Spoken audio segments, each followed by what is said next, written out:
Hello and welcome friends, मैं हूं Ravinder Manthan, founder and CEO of Celtronic company. Galaxy 7G नए अवतार में आ चुके हैं और आप इसे परचेज कर सकते हैं। तो चलिए आज इस वीडियो में हम करते हैं न्यू गैलेक्सी 7G की अनबॉक्सिंग। उससे पहले अगर आपने इस यूट्यूब चैनल को सब्सक्राइब नहीं किया है तो आप इसे अभी सब्सक्राइब कर लीजिए और साथ ही बने बेल आइकन को भी हिट कर दीजिए ताकि आने वाली वीडियो की नोटिफिकेशन आपको सबसे पहले मिल सके। तो चलिए बिना समय को गवाए स्टार्ट करते हैं आज का वीडियो। तो आइए सबसे पहले इसको हम ओपन कर लेते हैं। तो देखिए सबसे पहले आपको यहाँ पर मिल जाता है इसका यूज़र मैनुअल, जिसमें वाईफाई को दिखाया हुआ है कि कैसे आप कनेक्ट कर सकते हैं। फिर मिल जाता है गैलेक्सी 7G का मैनुअल, कैसे आप इसको पैरेलल में कनेक्ट कर सकते हैं और कैसे आप इसको इंस्टॉल कर सकते हैं। उसके बाद यहाँ पर आपको मिल जाता है इसका क्वालिटी टेस्ट सर्टिफिकेट, यहाँ पर फैक्ट्री टेस्ट रिपोर्ट और यहाँ पर इसके साथ क्या क्या आपको मिलता है पैकिंग लिस्ट। अब देखते हैं आगे क्या आपको मिलता है। अगर आप लेड एसिड बैटरी इसके साथ लगाते हैं तो कंपनी यहाँ पर आपको 4 बैटरी कनेक्ट करने के लिए वायर्स देती है और यहाँ पर जैसा कि आप लोग जानते हैं इसको आप डायरेक्ट कनेक्टर से ही यहाँ पर कनेक्ट करते हैं, तो कंपनी आपको कनेक्टर भी और वायर्स भी साथ में ही देती है। आप इसको पावर वॉल पे भी लगा सकते हैं, रैक माउंटेड पे भी लगा सकते हैं और अपनी लेड एसिड बैटरी के साथ भी लगा सकते हैं। उसके बाद मिल जाता है आपको इसका दीवार पर हैंग करने के लिए स्टैंड। ये काफ़ी मजबूत स्टैंड है और काफ़ी भारी है। उसके बाद आपको यहाँ पर मिल जाता है इसका वाईफाई। ये भी एक इसमें नई अपडेट है। जो पहले वाईफाई आया करता था उसमें यहाँ पर आपको एक एंटीना दिया जाता था, लेकिन जो ये नया वाईफाई है इसमें एंटीना को रिमूव कर दिया गया है और ये अलग तरीके से कनेक्ट होता है। तो वो भी आपको नेक्स्ट वीडियो में हम कनेक्ट करके दिखा देंगे। उसके बाद चलिए हम इसको उठा लेते हैं।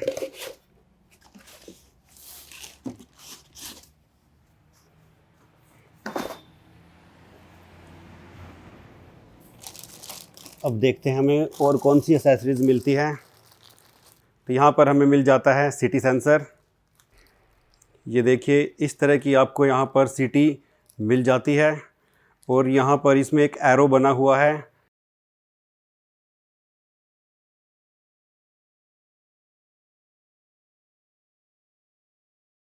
तभी ये सिटी सही से काम करेगी।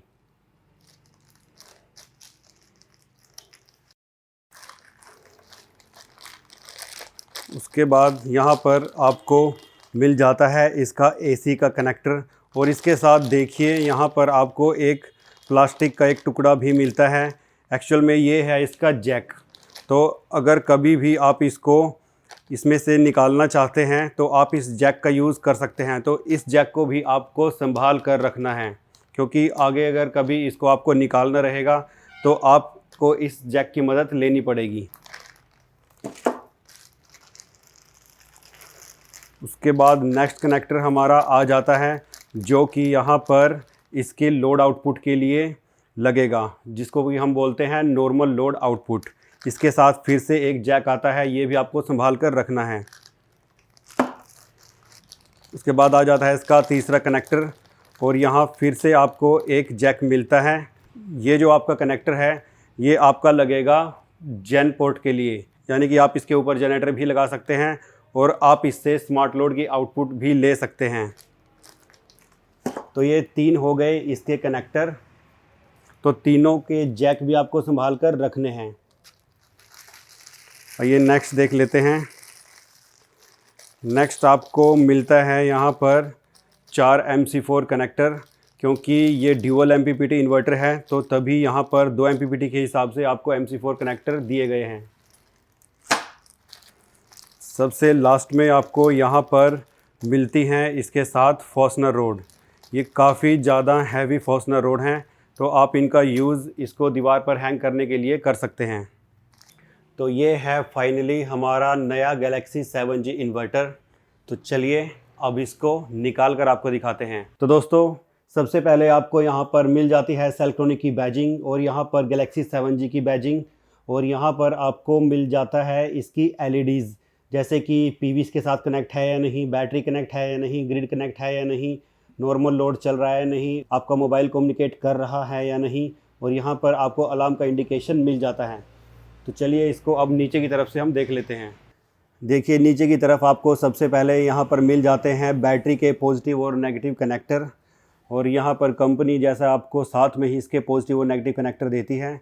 तो आप सिंपली इसको सीधा यहाँ पर पॉजिटिव या नेगेटिव कनेक्टर आप लगा सकते हैं।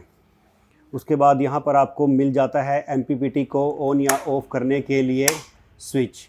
उसके बाद यहाँ पर आपको मिल जाते हैं 4 MC4 कनेक्टर, जो कि यहाँ पर ये डबल MPPT है, तो एक MPPT ये और एक MPPT ये।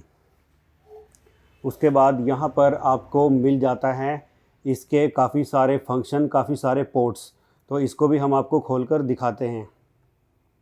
तो देखिए जब हम इस ढक्कन को खोलते हैं तो यहाँ पर इतने सारे पोर्ट्स आपको देखने को मिलते हैं। यहाँ पर है आपकी USB और ये है DRM, और यहाँ पर आप लगाएंगे इसका CT या मीटर।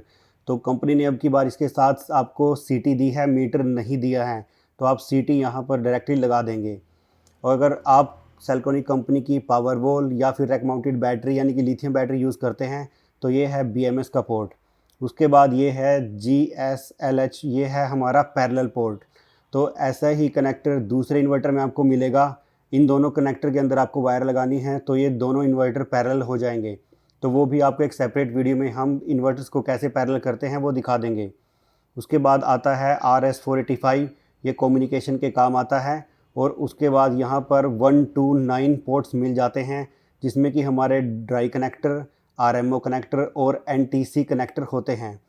उसके बाद आगे आपको यहाँ पर मिल जाता है GPRS वाईफाई, यानी कि जो वाईफाई लोगो स्टिक आपने देखी थी उसको आप यहाँ पर कनेक्ट करेंगे इस पोर्ट को खोलने के बाद। उसके बाद आपको यहाँ पर मिल जाते हैं 3 पोर्ट्स।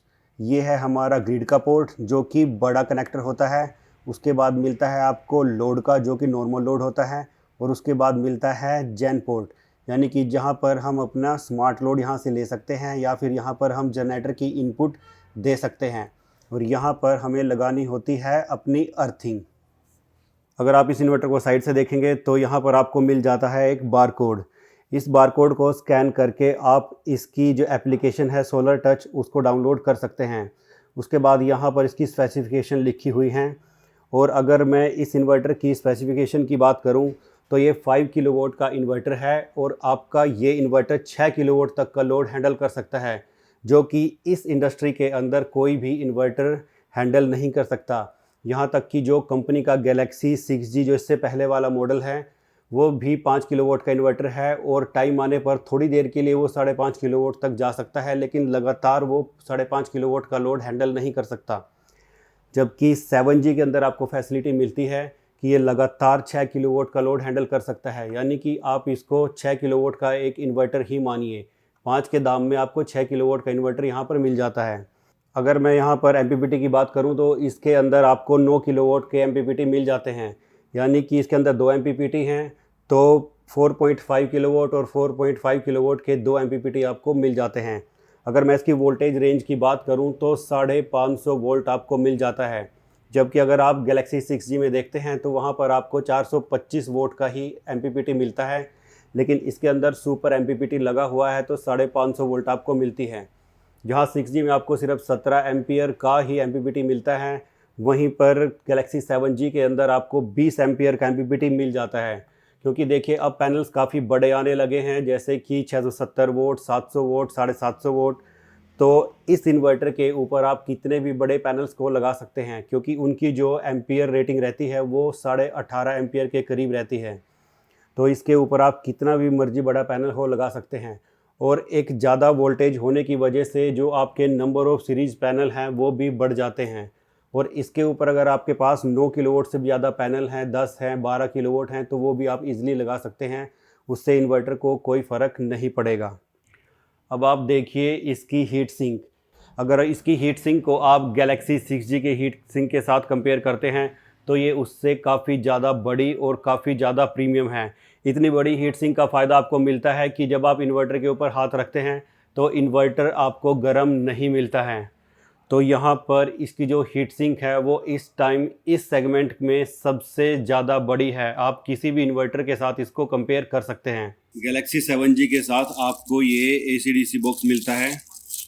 तो यहाँ पर देखिए, सबसे पहले आपको मिल जाती है AC इनपुट की MCB, और अब की बार देखिए यहाँ पर सिंगल जो है वो MCB कंपनी ने दी है, क्योंकि क्या होता है कि इन्वर्टर के पास अपना खुद का न्यूट्रल नहीं रहता है। तो जब अगर डबल पोल की MCB रहती है तो जब आप उस MCB को डाउन करते हैं तो इन्वर्टर के पास जो ग्रिड का न्यूट्रल होता है वो भी कट जाता है। तो यहाँ पर अगर सिंगल MCB रहेगी तो खाली लाइन कटेगी और न्यूट्रल इन्वर्टर को लगातार ग्रिड से मिलता रहेगा। उसके बाद यहाँ पर कंपनी ने दिया है एक बाईपास स्विच। तो इसका सबसे बड़ा बेनिफिट रहता है कि जब आप इसको ऊपर करते हैं तो जो पूरा का पूरा लोड है वो आपका इन्वर्टर के थ्रू चलता है। अगर आप बाईपास करके अपना लोड चलाना चाहते हैं या फिर इन्वर्टर के साथ कुछ भी कभी मिस हैपन हो जाता है तो आप इसको नीचे कर अपनी ग्रिड को डायरेक्ट बाईपास कर सकते हैं। उसके बाद यहाँ पर आ जाता है नॉर्मल लोड। तो यहाँ से आप पूरा का पूरा नॉर्मल लोड जैसे कि अपने लाइट, टीवी, फैन और भी जो हल्का लोड है वो जोड़ सकते हैं, या फिर अपना हैवी लोड भी यहाँ पर आप कनेक्ट कर सकते हैं, क्योंकि यहाँ से भी जो इन्वर्टर हैं वो पूरा का पूरा 6 किलोवाट तक का लोड हैंडल कर सकता है। उसके बाद आ जाता है स्मार्ट लोड। तो स्मार्ट लोड से आप अपने जो हैवी अप्लाइंसेस हैं जैसे कि एयर कंडीशन हो गया, गीज़र हो गया, वो सभी के सभी अप्लाइंसेस यहाँ पर जोड़ सकते हैं। तो ये है कंपनी के द्वारा दिए जाने वाला फ्री में AC/DC बॉक्स। तो देखा दोस्तों, ये थी नई गैलेक्सी 7G की अनबॉक्सिंग। अब आप इस प्रोडक्ट को कैसे बाय कर सकते हैं? तो इस प्रोडक्ट को बाय करने के यहाँ पर दो तरीके हैं, एक है ऑनलाइन, दूसरा है ऑफलाइन। अगर आप इस प्रोडक्ट को ऑनलाइन बाय करना चाहते हैं तो आप कंपनी की ऑफिशियल वेबसाइट www.selctronic.com से इसको बाय कर सकते हैं, या फिर अगर आप एंड्रॉयड यूज़र हैं तो आप प्ले स्टोर पर जाकर सेल्ट्रॉनिक की एप्लीकेशन को भी डाउनलोड कर सकते हैं। तो वहाँ से भी आप इस इन्वर्टर को ऑनलाइन ऑर्डर कर सकते हैं। अगर आप इसे ऑफलाइन ख़रीदना चाहते हैं तो आप कंपनी के डीलर या डिस्ट्रीब्यूटर से इसे परचेज़ कर सकते हैं। अपने नज़दीक के डीलर या डिस्ट्रीब्यूटर की जानकारी लेने के लिए आप नीचे दिए गए नंबर पर कॉल कर सकते हैं, या फिर कंपनी की ईमेल ID contact@selctronic.com पर भी आप ईमेल कर सकते हैं। तो वहाँ से भी आपको रिप्लाई आ जाएगा। तो दोस्तों, अगर ये वीडियो आपको पसंद आई है तो जल्दी से इसे लाइक कर दीजिए और साथ के साथ इसे शेयर भी कर दीजिए। Thank you very much.